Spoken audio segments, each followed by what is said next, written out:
Okay, ladies and gentlemen, I'm going to be your last speaker on this. I want to put a little perspective on this as to one of the things that's been a major cause of our economic problems and is behind a lot of these efforts to cut spending cuts. Let me just ask you a question. Do you want your children and grandchildren to be needlessly burdened all of their lives with an exponentially increasing national debt? No! Aha! Okay, then I've got good news for you. It doesn't have to be that way. Because the United States government is authorized by the Constitution to print its own money without borrowing from anyone. And it's done that in the past successfully various times. But about 100 years ago, almost 100 years ago, a group of bankers duped Congress and President Wilson into enacting a law that was called the Federal Reserve Act of 1913, which legalized a Ponzi scheme. Now, let me explain what I mean by a Ponzi scheme, why it's a Ponzi scheme.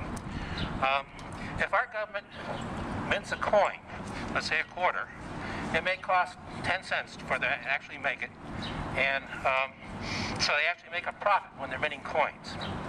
And that's good. That's what governments have been doing for thousands of years. But what this Federal Reserve Act of 1913 did was require that for paper money and for checks and for electronically created U.S. dollars, all of that had to go through the Federal Reserve, be borrowed from the Federal Reserve. And the government not only ends up paying full face value for that dollar as opposed to coins, the government also pays interest on that dollar forever after.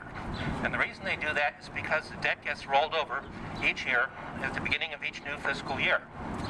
So what that means is that dollars that were minted, dollars that were printed back in 1914 we've been paying interest on that ever since.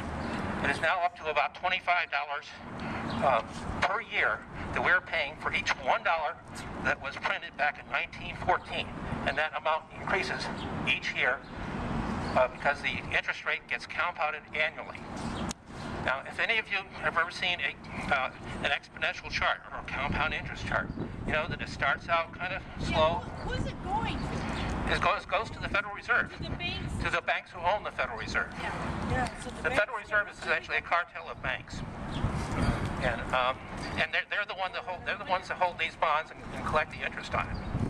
Now, again, I said this is totally unnecessary because we're authorized to print money by the Constitution without having to borrow money, and it's worked before.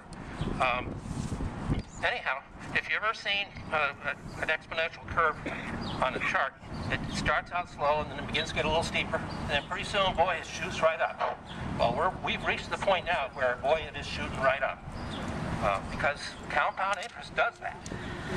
And the only way that we can really get ourselves out from underneath this Ponzi scheme is to repeal the Federal Reserve Act of 1913.